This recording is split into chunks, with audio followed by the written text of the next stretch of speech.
नमस्कार, आप देख रहे हैं सुपर प्राइम टाइम। मैं हूं आपके साथ प्रीति रघुनंदन। सुपर प्राइम टाइम में हम आपको दिखाते हैं ग्लोबल एक्सक्लूसिव रिपोर्ट और साथ ही ग्राउंड ब्रेकिंग न्यूज। शुरुआत कर रहे हैं आज की सबसे बड़ी खबर के साथ। नसरल्लाह की मौत पर हिजबुल्लाह की पुष्टि हुई है। ये पहली ब्रेकिंग न्यूज आप तक पहुंचा रहे हैं। दूसरी खबर यह है कि हिजबुल्लाह को नसरल्लाह का शव मिला है। तीसरी बड़ी खबर, भाई को मिल सकती है हिजबुल्लाह की कमान। और चौथी बड़ी खबर ये कि हाशिम सैफुद्दीन बन सकता है हिजबुल्लाह प्रमुख। और इसी के साथ ही इस बड़ी खबर के बीच नसरल्लाह के पास हिजबुल्लाह के टॉप कमांडर्स का पहुंच पाना भी आसान नहीं था। नसरल्लाह से या तो ईरान के सीनियर आर्मी अफसर बात करते थे या फिर नसरल्लाह के बेहद करीबी लोग। नसरल्लाह कहां है, क्या कर रहा है, इसकी जानकारी गिनती के लोगों के पास होती थी। नसरल्लाह की तलाश में दुनिया की सबसे तेज तर्रार खुफिया एजेंसी मोसाद के एजेंट महीनों से भटक रहे थे, लेकिन सटीक जानकारी कुछ दिन पहले मिली। जाहिर है नसरल्लाह के साथ किसी ने गद्दारी की। आखिर वो गद्दार कौन है? क्या ईरान की यात्रा करना नसरल्लाह की सबसे बड़ी भूल साबित हुई?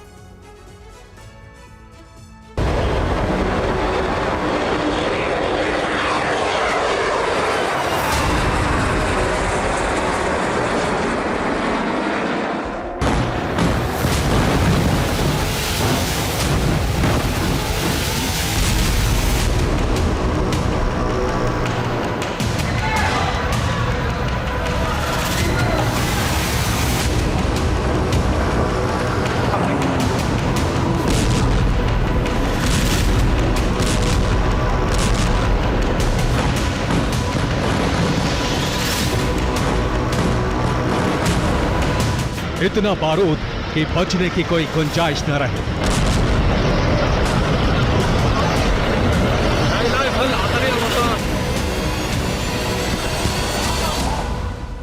इतनी रफ्तार से हमला कि बचकर भागने का मौका न मिले।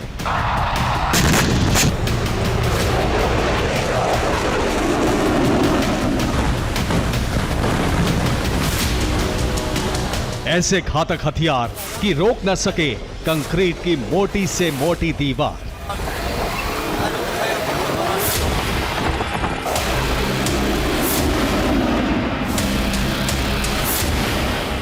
नसरल्लाह के अंत की कहानी में ताकत, प्लानिंग और खुफिया जानकारी का गजब तालमेल नजर आता है।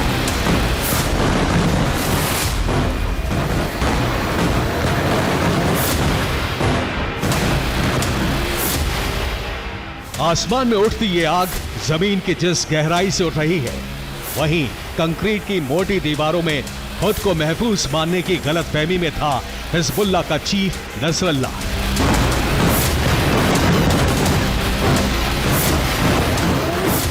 जरा देखिए नसरल्लाह के सबसे बड़े ठिकाने का कवच। अपार्टमेंट्स और घनी आबादी वाला एक इलाका। कोई 8 मंजिला, कोई 10 मंजिला, कोई 14 मंजिला ऊंची इमारत।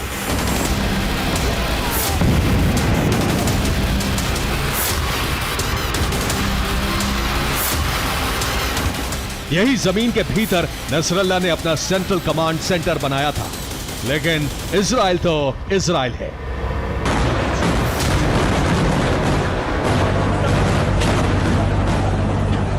इजराइल ने फिर साबित कर दिया कि उसका दुश्मन चाहे पाताल में क्यों ना हो, उसका बच पाना नामुमकिन है।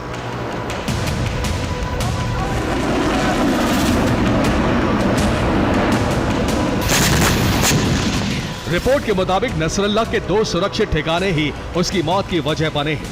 पहला तो बैरूत में था, लेकिन दूसरे ठिकाने के बारे में सुनकर आप हैरान रह जाएंगे।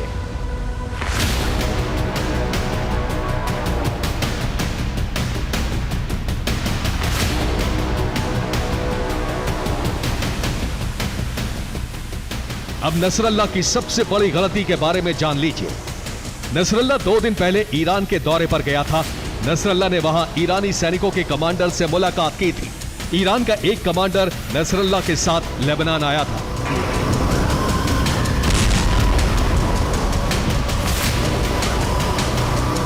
दावा किया जा रहा है कि यही नसरल्लाह की सबसे बड़ी भूल साबित हुई, क्योंकि जिस जमीन पर नसरल्लाह सबसे अधिक भरोसे से गया था, वहीं इजरायली मोसाद का सबसे बड़ा नेटवर्क है। मोसाद बरसों पहले ईरान में अपना जाल फैला चुका है। सेना से लेकर सरकार तक की हर खबर मोसाद को मिलती है। नसरल्ला के ईरान आते ही मोसाद को नया मौका मिला। दावा किया जा रहा है कि ईरान में मौजूद खुफिया तंत्र से ही नसरल्ला के आगे के कार्यक्रम की जानकारी मिल गई।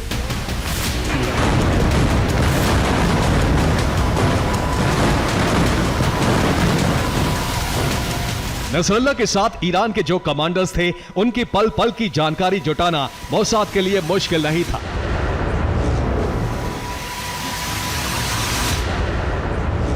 ईरान में ही लेबनान में होने वाली मीटिंग तय हुई। नसरल्ला के साथ IRGC के कमांडर कहां किसे संबोधित करेंगे, यह भी तय हुआ। सुरक्षित ठिकाने के तौर पर हिजबुल्लाह के कमांड सेंटर को चुना गया।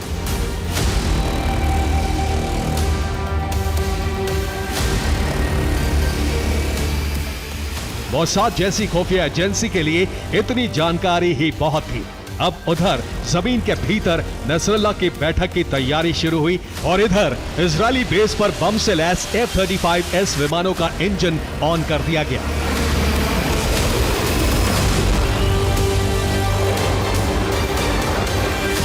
उधर जमीन की गहराई में नसरल्ला पहुंचा और इधर विमानों को टेक ऑफ का सिग्नल मिल गया।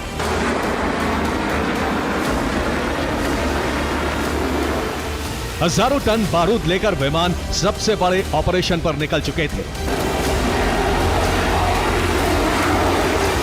कुछ ही देर बाद लेबनान की राजधानी बैरूत में आग के पवंडर उठने लगे।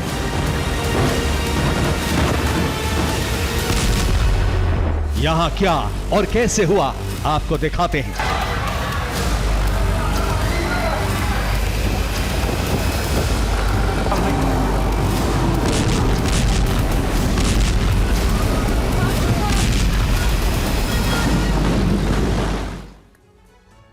नसरल्ला बैरूत के दाहिया में जिस जगह पर मौजूद था, वहां ऐसी ही ऊंची ऊंची 6 इमारतें थीं। हिजबुल्लाह का मुख्य कमांड सेंटर जमीन के नीचे एक 14 मंजिला इमारत के नीचे बना था। ऐसी एक सुरक्षित जगह पर शुक्रवार शाम ठीक 6 बजे नसरल्ला पहुंचा था और सुरक्षित बंकर में चला गया। नसरल्ला जमीन के भीतर था और ऊपर कई इमारतें थी, इसीलिए पहले इलाके को समतल करने के लिए GBU-31B बम से हमला किया गया। ये GPS गाइडेड बम है और सरफेस पर अटैक करता है।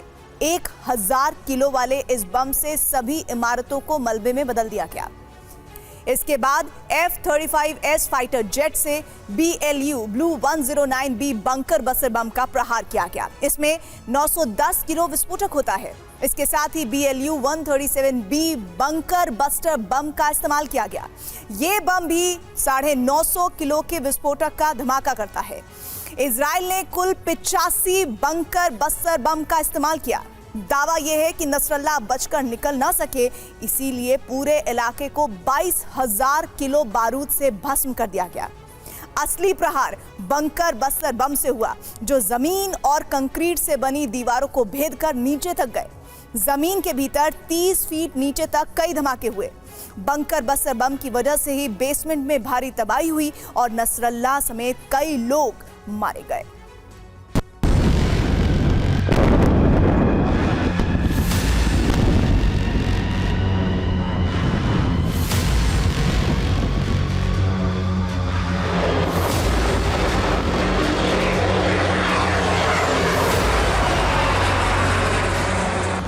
नसरल्ला जिस इलाके में मौजूद था उसे समतल ही नहीं किया गया, बल्कि वहां जमीन फाड़ने वाले बम ने कई फीट नीचे मौजूद हर चीज को नष्ट कर दिया और हिजबुल्लाह के कमांड सेंटर में मौजूद हर शख्स के चीथड़े उड़ गए।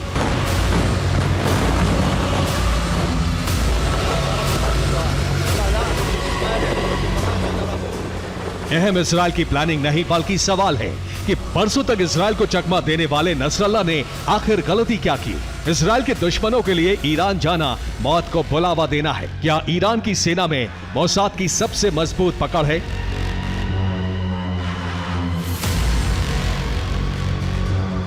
इस दावे के पीछे पिछले दिनों का इतिहास है। इजराइल के सभी दुश्मन कुछ खास परिस्थितियों में खत्म हुए।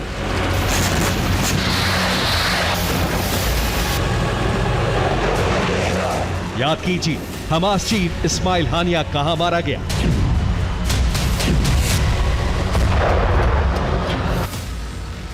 हमास के मिलिट्री विंग का प्रमुख मोहम्मद ताइफ की हत्या से 2 दिन पहले IRGC के सीनियर कमांडर से मिला था।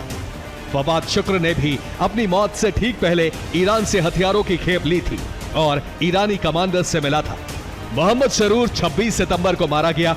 24 सितंबर को वो ईरानी प्रॉक्सी को सीरिया में ट्रेनिंग देकर लौटा था और सीरिया में वो IRGC के कुद्स फोर्स के कमांडर से मिला था।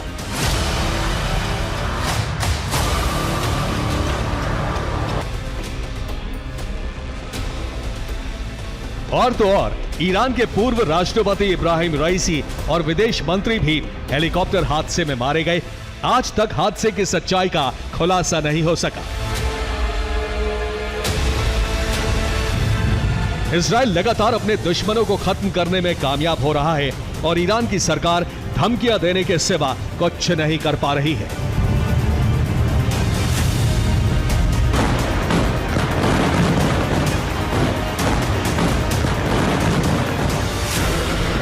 पहले लग रहा था कि ईरान नसरल्लाह के जिंदा होने के दावे करता रहेगा, लेकिन इस आशंका पर हिजबुल्लाह ने खुद विराम लगा दिया है। हिजबुल्लाह ने मान लिया है कि संगठन का चीफ खत्म हो चुका है।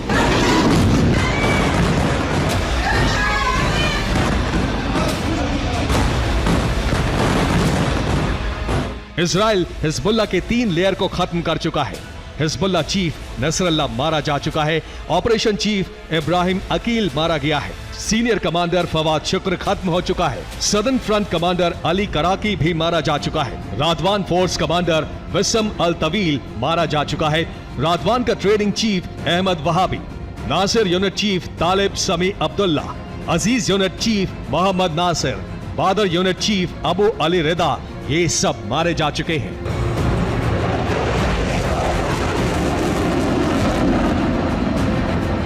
हिजबुल्लाह अब बिना नेतृत्व का है और इजराइल ग्राउंड ऑपरेशन की तैयारी में। अब पहले बदले वाला प्रहार होगा या फिर हिजबुल्लाह की सफाई का, ये कुछ घंटों में पता चल जाएगा।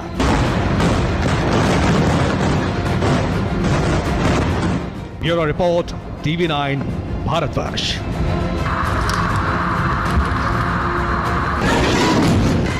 बड़ी खबर इस वक्त मिल रही है। जानकारी है कि बेरूत हमले में ईरान के एक जनरल की मौत हो गई है। IRGC के जनरल अब्बास मिल्फोरूशन की मौत हुई है और हिजबुल्लाह की बैठक में मौजूद थे ईरानी जनरल।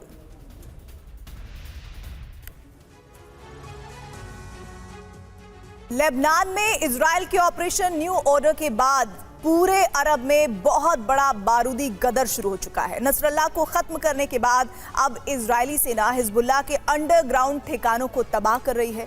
नसरल्लाह को मारने के बाद इजराइल बेरूत समेत पूरे लेबनान में 160 टारगेट को खत्म कर चुका है। अब इजराइल उन इमारतों को तहस नहस कर रहा है जिसमें हिजबुल्लाह की मिसाइलें हैं। तो सवाल यही है कि नसरल्लाह की मौत के बाद क्या अब हिजबुल्लाह का संपूर्ण संहार होने जा रहा है?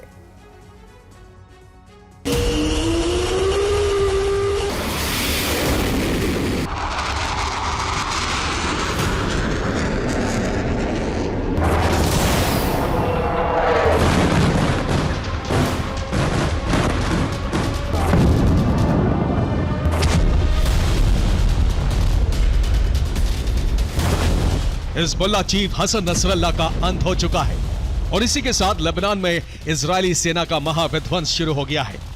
IDF हिजबुल्लाह के ठिकानों को चुन चुन कर खत्म कर रही है, जिसके कारण लेबनान में विनाश का बहुत बड़ा जलजला आ गया है।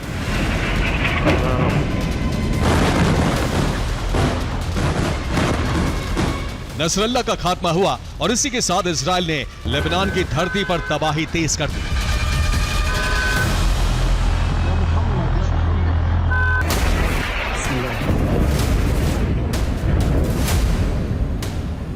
लेबनान की राजधानी बैरूत में इजराइल लगातार बमबारी कर रहा है।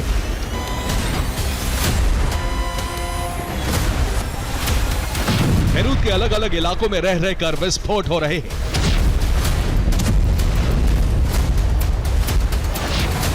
धमाकों से न सिर्फ हिजबुल्लाह बल्कि लेबनान की राजधानी भी बुरी तरह दहल रही है।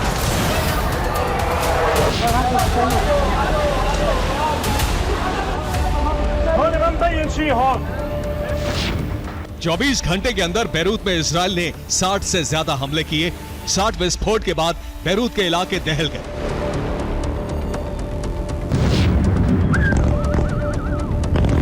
सबसे विध्वंसक हमला बैरूत के दाहिया और शतीला में हुआ।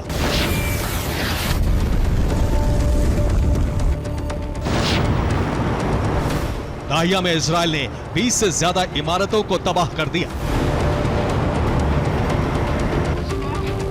हिजबुल्लाह के 3 हथियार गोदाम और 9 लॉन्च साइट भी तबाह हो गए। दाहिया में ही आईडीएफ ने एक गैस स्टेशन को हमला कर बर्बाद कर दिया।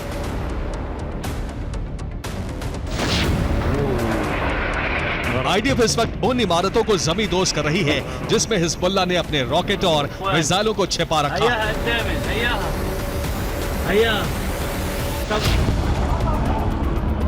आईडीएफ का दावा है कि जिन भी इमारतों को मलबा बनाया जा रहा है उसमें हिजबुल्लाह की एंटी शिप मिसाइलें रखी हुई हैं।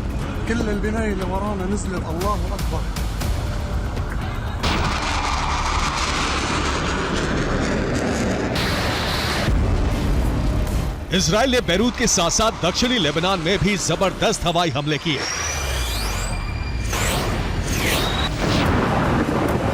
लेबनान के 12 शहरों में एक साथ विस्फोट किए गए। हमले में हिजबुल्लाह का सैन्य इंफ्रास्ट्रक्चर भस्म हो गया।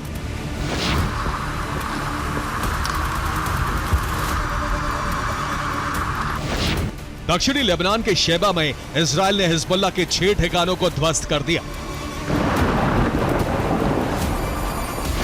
लात में इजराइल के हमले से बड़ी तबाही हुई है।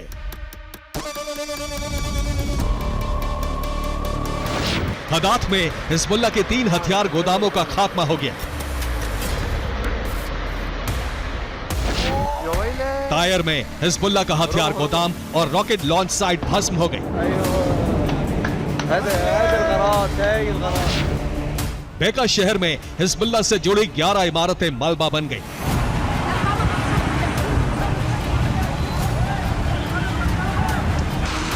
इजराइल के विध्वंसक हमलों की वजह से लेबनान में बहुत बड़ा विनाश हो गया है।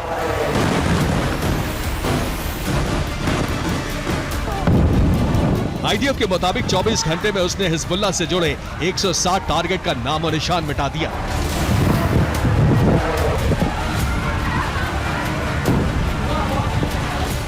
हैरानी की बात यह है कि नसरल्लाह को मारने के बाद इजराइल का सैन्य अभियान और तेज हो गया है।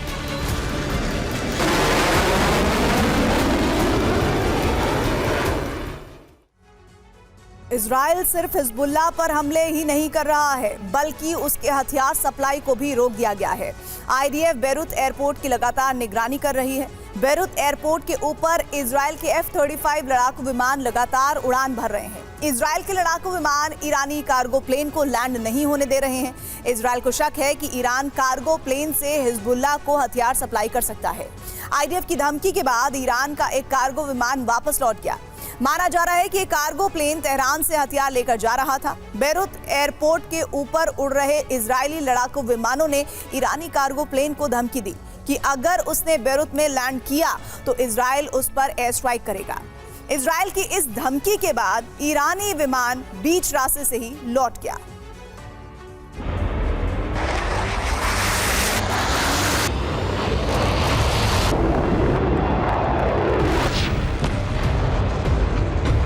हिजबुल्लाह की हथियार सप्लाई रोकने के बाद बैरूत समेत पूरे लेबनान में इजरायली एयरफोर्स और भी विध्वंसक हमला करने जा रही है।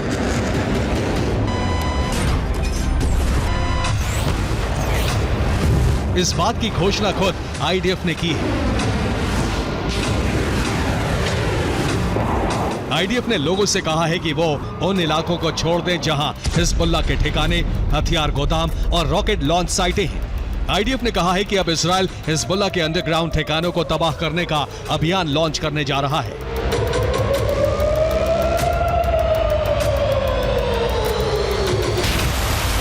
यानी बैरूत में हिजबुल्लाह के अंडरग्राउंड ठिकानों को मिटाने के लिए खतरनाक हमले शुरू होने जा रहे हैं। उधर नसरल्लाह की हत्या से बौखलाए हिजबुल्लाह लड़ाकों ने इजराइल पर ताबड़तोड़ रॉकेट की बरसात शुरू कर दी।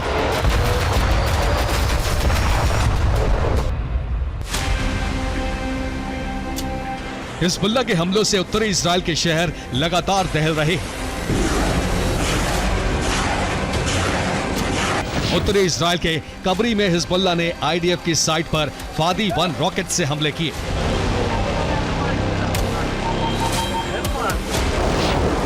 साफिद में हिजबुल्लाह ने करीब 10 रॉकेट फायर किए। इजराइल ने सभी रॉकेट को इंटरसेप्ट कर लिया। गैलीली में भी इजराइल ने हिजबुल्लाह के सभी हमलों को नाकाम कर दिया। इजराइल का रोश पिना शहर रॉकेट विस्फोट से दहल गया। हिजबुल्लाह ने गोलन हाइट्स को भी टारगेट करने की कोशिश की, लेकिन वो कामयाब नहीं हो पाया। मरोम में भी इजराइल ने हिजबुल्लाह के सभी रॉकेट को हवा में ही तबाह कर दिया। हिजबुल्लाह के हमले में सबसे ज्यादा वेस्ट बैंक दहला। हिजबुल्लाह ने वेस्ट बैंक में जबरन बनाई गई इजरायली सेटलर कॉलोनी पर कई रॉकेट दागे। रॉकेट विस्फोट के बाद इलाके में दहशत फैल गई।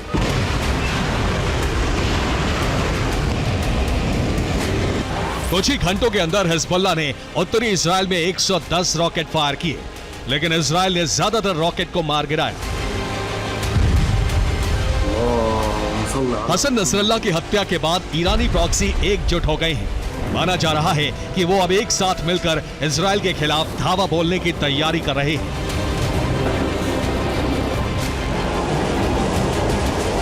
Bureau report, TV9 Bharatvarsh. बड़ी खबर इस वक्त मिल रही है। पूर्वी लेबनान में इजराइल का हमला हुआ है। ड्रोन हमले से लेबनान के शहर में धमाके हुए हैं। जाहिल इलाके में गाड़ियों में आग लग गई है।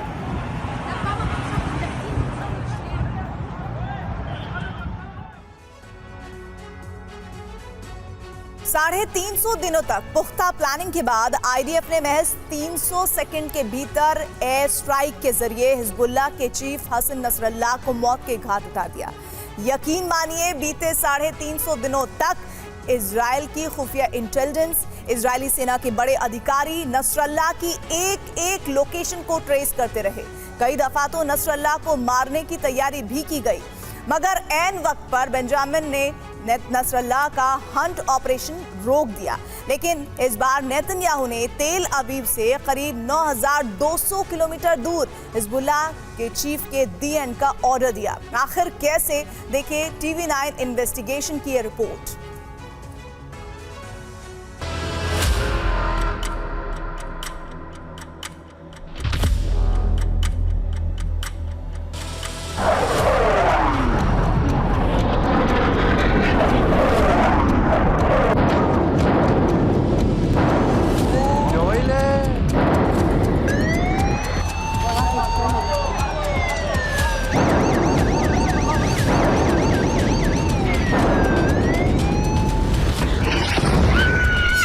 सत्ताईस सितंबर को लेबनान के समय के अनुसार शाम 6:05 पर बैरूत के दाहिया इलाके पर आईडीएफ ने एयर स्ट्राइक की।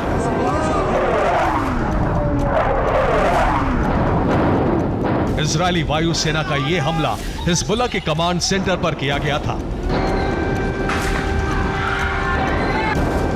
जिसमें हिजबुल्लाह का चीफ नसरल्लाह भी मौजूद था।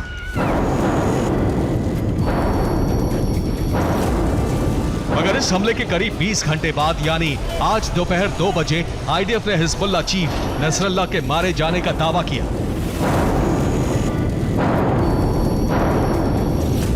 दुनिया के सामने खुल्लम खुल्ला ऐलान किया कि अब नसरल्लाह मर चुका है, उसका वजूद खत्म हो चुका है। गौर करने वाली बात यह है कि जिस वक्त बैरूत के दाहिया इलाके में आईडीएफ बारूद बरसा रही थी, नसरल्लाह के ठिकाने को तहस नहस कर रही थी, उस वक्त इजरायली पीएम नेतन्याहू तेल अवीव से करीब 9,200 किलोमीटर दूर न्यूयॉर्क में मौजूद थे। यूएनजीए के हेडक्वार्टर में संबोधन कर रहे थे। ऐसे में सवाल उठता है कि नेतन्याहू की गैर मौजूदगी में आईडीएफ ने बैरूत में स्ट्राइक क्यों की? क्या नसरल्लाह को चकमा देने के लिए बेंजामिन अमेरिका गए? नेतन्याहू ने न्यूयॉर्क से नसरल्लाह पर हमले का आदेश दिया। अब जरा इन तस्वीरों को गौर से देखिए। यह तस्वीर न्यूयॉर्क में मौजूद पीएम नेतन्याहू की है, जो अपने 2 सलाहकारों के साथ फोन लाइन पर बातचीत कर रहे हैं। दावा किया जा रहा है कि यह तस्वीर हिजबुल्लाह चीफ के अड्डे को तबाह करने के बाद की है।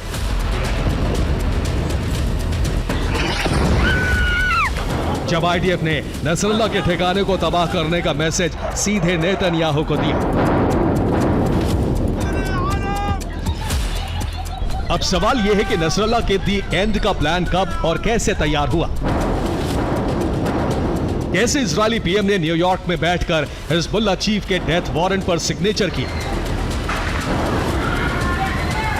और कैसे आईडीएफ ने कई महीनों तक चली प्लानिंग और तैयारी के बाद महज 300 सेकंड में नसरल्ला का गेम ओवर किया।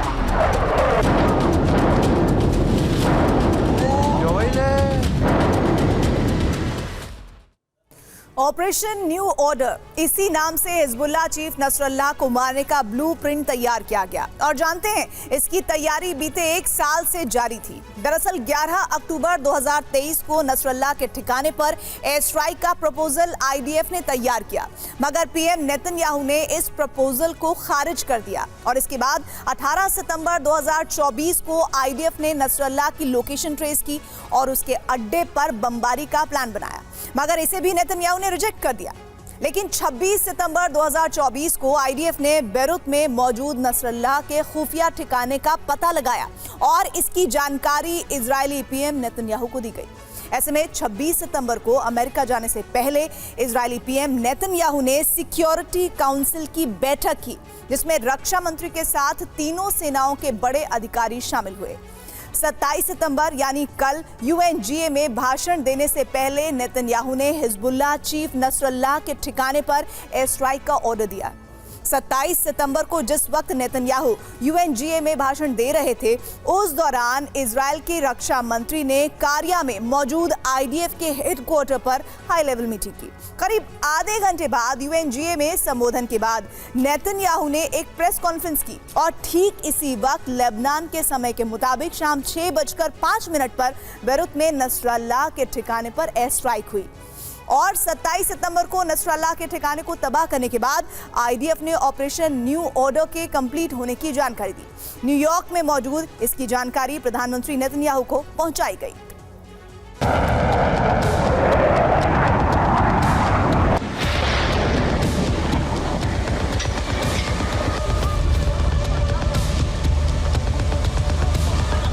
ये तस्वीरें सेंट्रल तेल अवीव के कारिया इलाके में मौजूद आईडीएफ के उसी बेस की हैं जहां 27 सितंबर यानी कल हाई लेवल मीटिंग हुई। दावा किया गया कि इस मीटिंग में इजराइल के रक्षा मंत्री योव गैलेंट, इजरायली सेना के chief of staff major general Herzi Halevi, deputy chief of staff major general Amir Baram और आईडीएफ के commander major general Tomer Bar समेत कई बड़े अधिकारी शामिल हुए।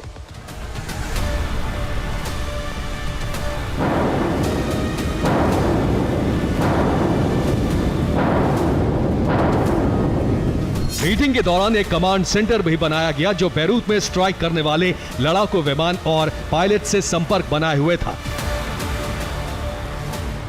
और इसी कमांड सेंटर से बेरूत में मौजूद हिजबुल्लाह चीफ के ठिकाने पर बमबारी का आदेश दिया जा रहा था और इसके साथ साथ लाइव प्रसारण भी किया जा रहा था।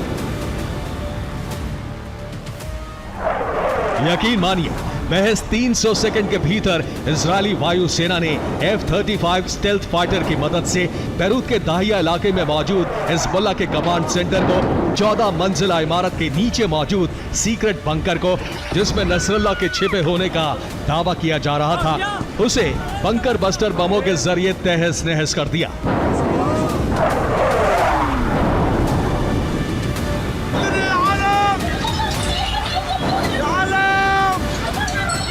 मतलब ये कि 350 दिनों की प्लानिंग के बाद महज 300 सेकंड में इजराइल ने अपने सबसे बड़े दुश्मन नसरल्लाह को मौत के घाट उतार दिया और इस तरह ऑपरेशन न्यू ऑर्डर को कंप्लीट किया। Bureau report, TV9 Bharatvarsh. बड़ी खबर आ रही है, लेबनान में इजराइल का हवाई हमला हुआ है और ये हवाई हमला, इसका सिलसिला जारी है। शनिवार को 140 हिजबुल्लाह ठिकानों पर अटैक किया गया। हिजबुल्लाह के हथियार गोदामों पर बमबारी हुई है।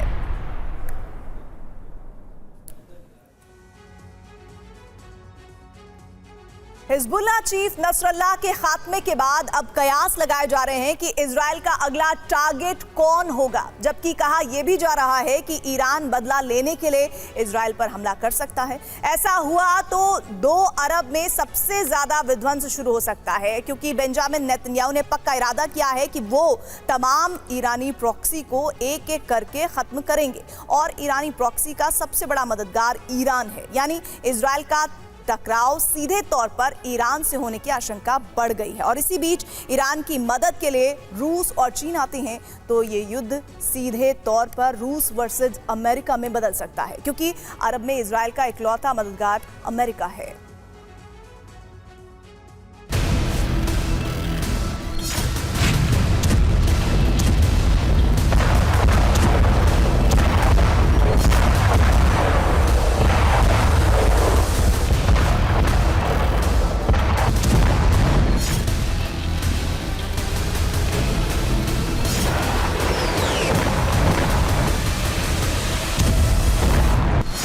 हम हर किसी तक और कहीं भी पहुंच जाएंगे।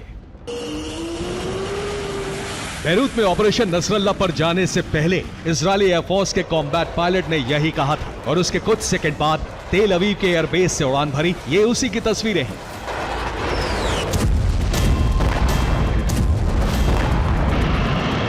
और फिर थोड़ी देर में दाहिया में इतने बम बरसाए कि हिजबुल्लाह चीफ नसरल्लाह समेत कई कमांडर खाक हो गए।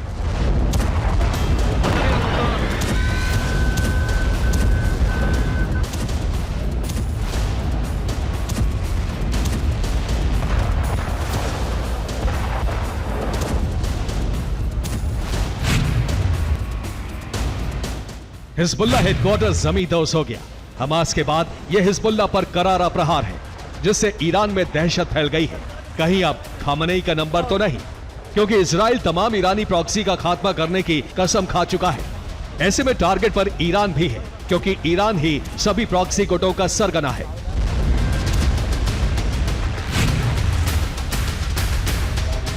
उधर ईरान ने भी ठान लिया है कि वो हर कीमत पर इजराइल से बदला लेकर रहेगा।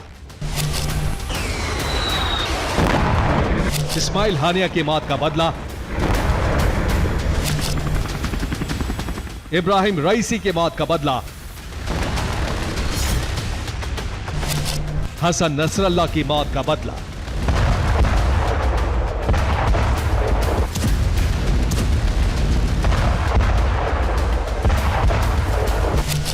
और इसके लिए ईरान कभी भी युद्ध शुरू कर सकता है।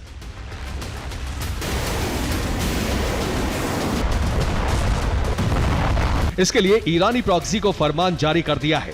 इजराइल की घेराबंदी की जा रही है। आज रात ईरान अभी तक का सबसे बड़ा हमला कर सकता है।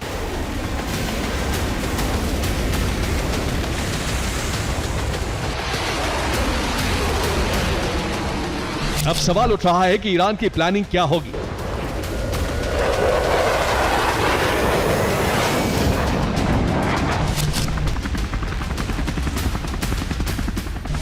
क्या अरब में महायुद्ध की शुरुआत हो चुकी है?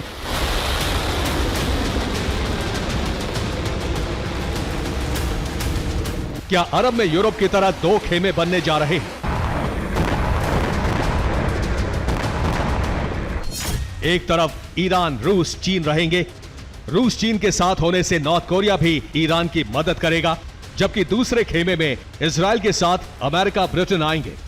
इनके आने से नेटो के दूसरे सदस्य देश भी आ सकते हैं।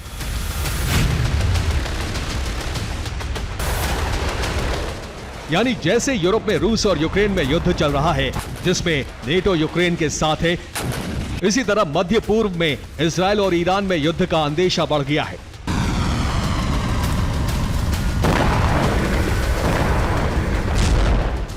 और कभी भी अमेरिका और रूस में बदल सकता है।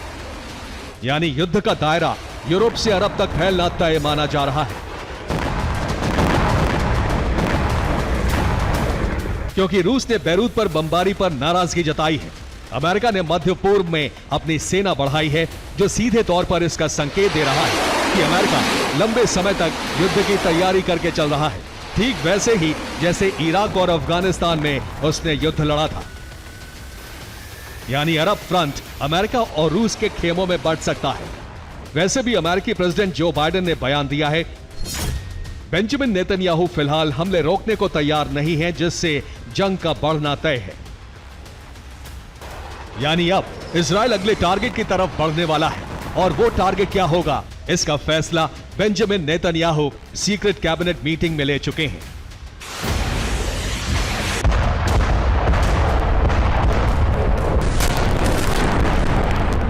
दरअसल अब बेंजामिन नेतन्याहू की रणनीति है कि ईरान को सीधे युद्ध में उतारा जाए, जिसके बाद विध्वंसक हमले करके उसे तबाह कर दिया जाए।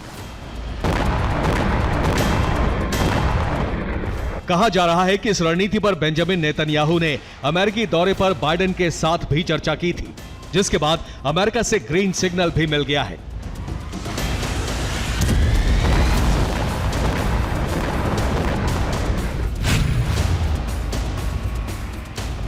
यानी गाजा और लेबनान के बाद ईरान को दहलाने के लिए इजराइल तैयारी कर चुका है। इस बारे में ऑपरेशन नसरल्ला से पहले बेंजामिन नेतन्याहू ने धमकी भी दी थी। ईरान के किसी भी कोने में पहुंच सकती है इजरायली मिसाइल, हमारी सेना पूरी तरह तैयार है। इसीलिए बैरूत एयरपोर्ट पर कंट्रोल करके ईरानी प्लेन को तबाह करने की धमकी दी गई, जिससे ईरान का प्लेन लैंड नहीं हो पाया। इससे तमतमाए ईरान ने धमकी दी है। इजराइल के गुनाह से अरब में खौफनाक समीकरण बन चुके हैं। अब खेल के नियम बदल गए हैं।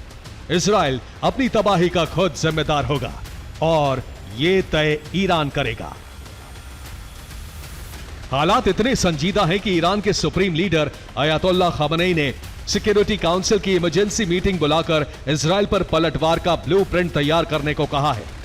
खामेनी की तरफ से इजराइल पर हमले का संकेत मिलने के बाद ईरानी प्रॉक्सी बेकाबू हो रहे हैं। लगातार हमले की धमकी दी जा रही है। आईएसजे यानी इस्लामिक जिहाद मूवमेंट ने कहा है, हम इजराइल को उसके गुनाहों की सजा देकर रहेंगे। पीआईजे यानी पैलेस्टाइन इस्लामिक जिहाद ने धमकी दी है कि यहूदियों की बैरूत में बमबारी नाजियों जैसी बर्बरता है, इजराइल को अंजाम भुगतने को तैयार रहना होगा।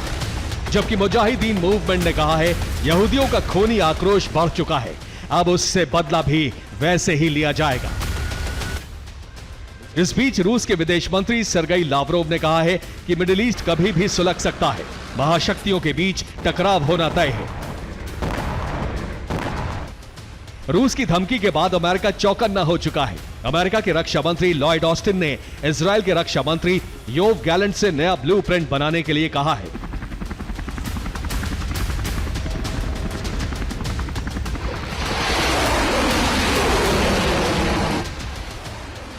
अमेरिका और ब्रिटेन ने अपने सैनिक साइप्रस भेज दिए हैं। भूमध्य सागर से लेकर लाल सागर तक एयर पेट्रोलिंग की जा रही है, जिससे ईरान के हमले को करारा जवाब देने की तैयारी पूरी कर ली गई है।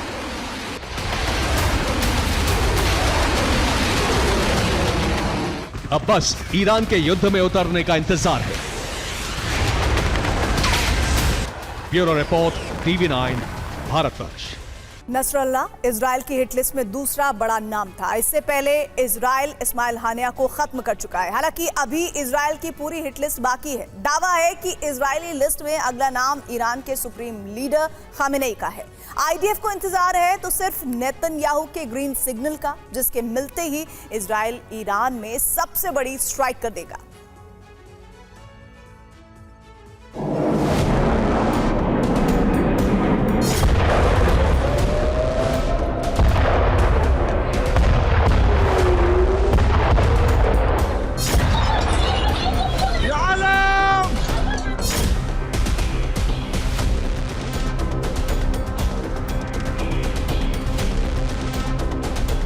लेबनान में इजराइल का सबसे बड़ा दुश्मन नसरल्ला मारा जा चुका है, लेकिन ना तो इजरायली फाइटर जेट शांत हुए हैं और ना ही इजरायली खुफिया एजेंसी का मिशन पूरा हुआ है। इसकी वजह है इजराइल की वो हिट लिस्ट जिसमें अभी कई नाम बाकी हैं। इस्माइल हानिया के बाद नसरल्ला की मौत महज एक छोटा सा कदम है। दावा है कि अभी इजराइल के कई बड़े दुश्मनों का मारा जाना शेष है।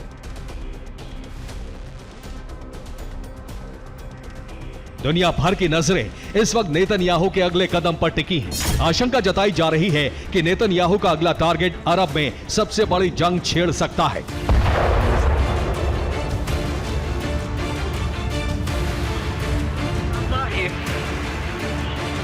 अल्लाहु अकबर। ऐसा इसलिए क्योंकि नसरल्ला के बाद इजराइल का अगला टारगेट सैयद अली हुसैन खमनेई यानी ईरान के सुप्रीम लीडर को माना जा रहा है।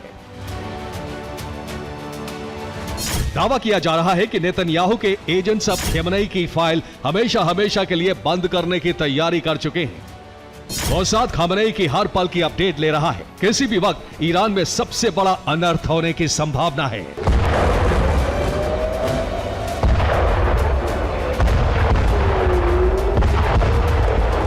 इन दावों और आशंकाओं के पीछे नसरल्ला की मौत के बाद हुई दो घटनाएं मानी जा रही हैं। नंबर 1, इजराइल के आर्मी चीफ की धमकी। नंबर 2, खमेनेई का सुरक्षित ठिकाने पर जाना।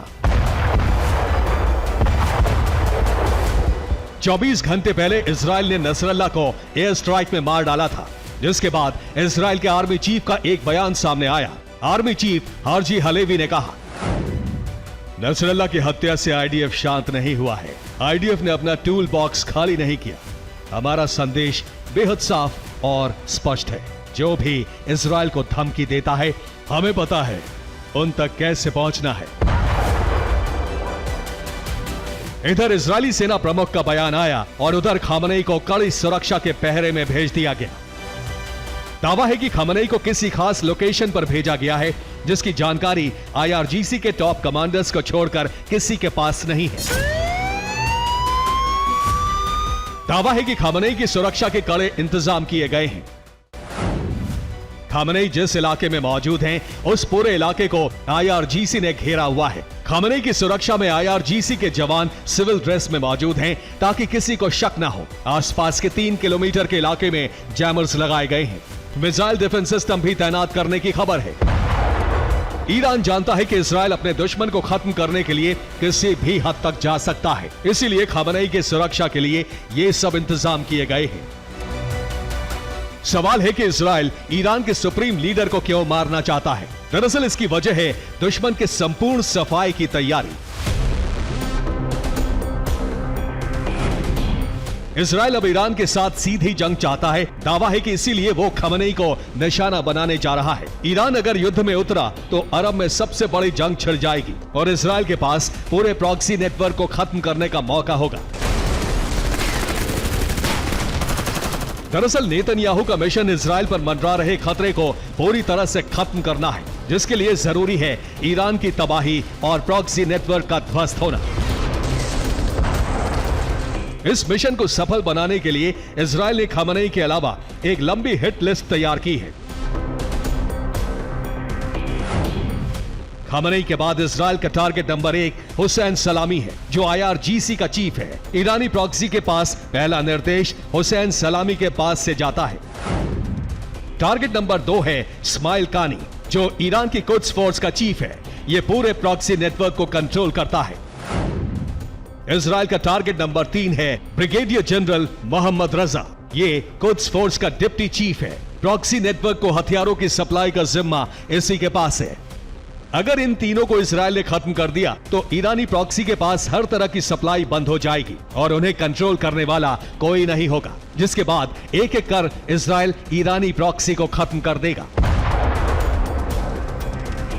ईरानी प्रॉक्सी में इजराइल के टारगेट पर होगा अब्दुल मलिक अल होती, होती का चीफ, याया सिनवार हमास नेता, अहमद अल हमीदावी कतैब हिजबुल्लाह का प्रमुख और हादी अल अमीरी बद्र ऑर्गेनाइजेशन का चीफ।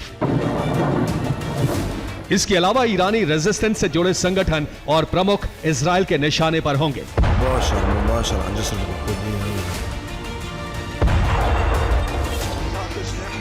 साफ है, आने वाले दिनों में अरब में लेबनान जैसे धमाके बेहद आम होने वाले हैं।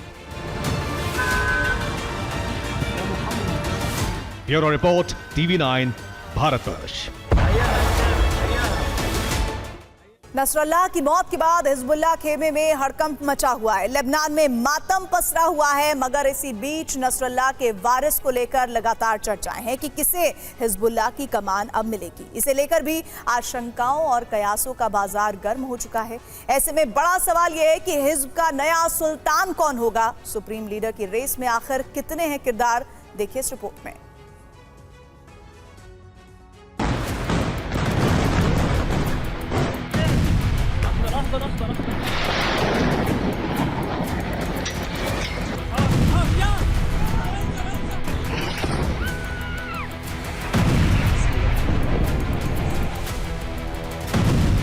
लेबनान की राजधानी बैरूत में हसन नसरल्लाह के खात्मे से हिजबुल्लाह को बड़ा झटका लगा है।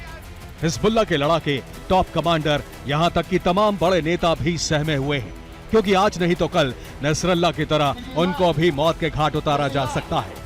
लेबनान के जिस भी खुफिया ठिकाने में वो छिपे हैं, आईडीएफ उन्हें तलाश कर दी एंड कर सकता है।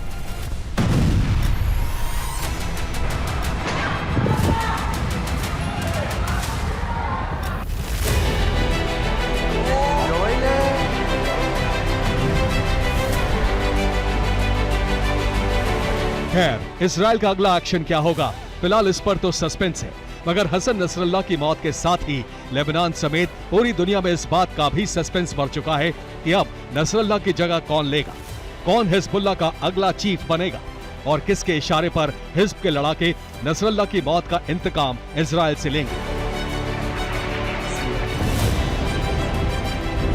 मौजूदा वक्त में हिजबुल्लाह में ऐसे कई शक्तिशाली नेता हैं जो खुद को हिजबुल्लाह चीफ के तौर पर देख रहे हैं। नसरल्लाह के बाद शूरा काउंसिल के सर्वोच्च पद पर दावा पेश कर रहे हैं। आखिर वो चेहरे कौन कौन से हैं ये आपको बताएंगे, लेकिन उससे पहले ये जान लीजिए कि हिजबुल्लाह में ताजपोशी से पहले शूरा काउंसिल की क्या अहमियत है।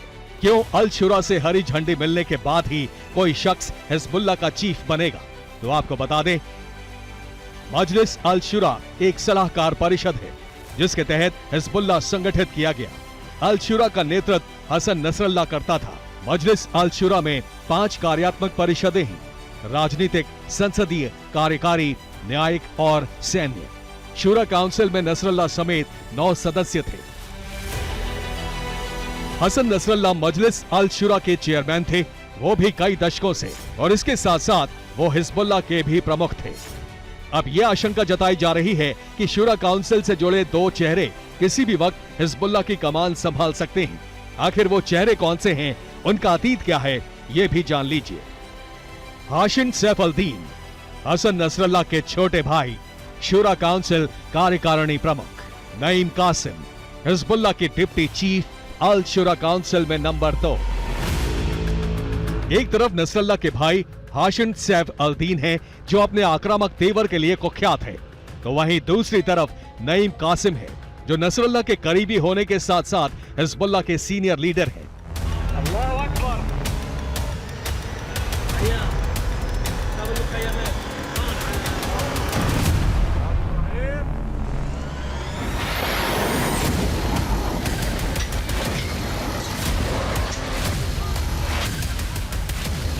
अब ये देखना होगा कि मजलिस अल शुरा किस पर आखिरी मोहर लगाती है,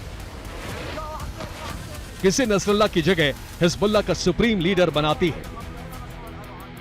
फिलहाल तो हसन नसरल्लाह की मौत के बाद लेबनान में मातम पसरा हुआ है, मगर आने वाले चंद दिनों में यह साफ हो जाएगा कि हसन नसरल्लाह की जगह कौन लेगा।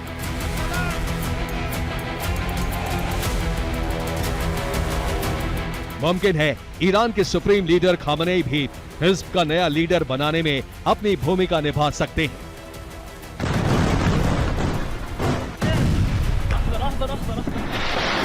हसन नसरल्लाह की मौत से ईरानी प्रॉक्सी आग बबूला है। प्रॉक्सी संगठनों ने इजराइल पर चौतरफा हमले शुरू कर दिए हैं। इस वक्त सबसे ज्यादा आक्रामक यमन का हूती संगठन है, जिसने लाल सागर में 3 अमेरिकी युद्धपोतों पर बैलिस्टिक मिसाइलों से हमला किया है।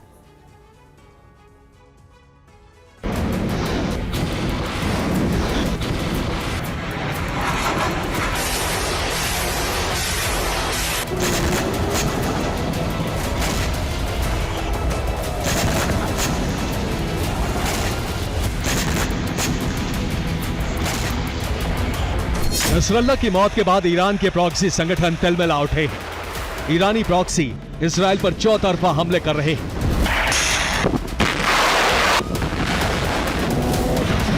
इजराइल पर हर घंटे रॉकेट और मिसाइलों की बारिश हो रही है। हालांकि इजराइल का आयरन डोम इन हमलों को नाकाम कर रहा है। लेकिन सवाल है कब तक? आखिर कब तक इजराइल का आयरन डोम ताबड़तोड़ होती बारूदी वर्षा को रोक पाएगा?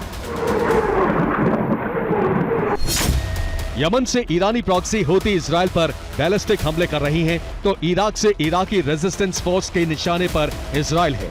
वहीं सीरिया से जनाबियून ब्रिगेड, फतेमियून डिवीजन रॉकेट बरसा रहे हैं। इजराइल के लिए इस वक्त सबसे बड़ी टेंशन हूती बना हुआ है, जो नसरल्ला की मौत के बाद से बेहद आक्रामक है।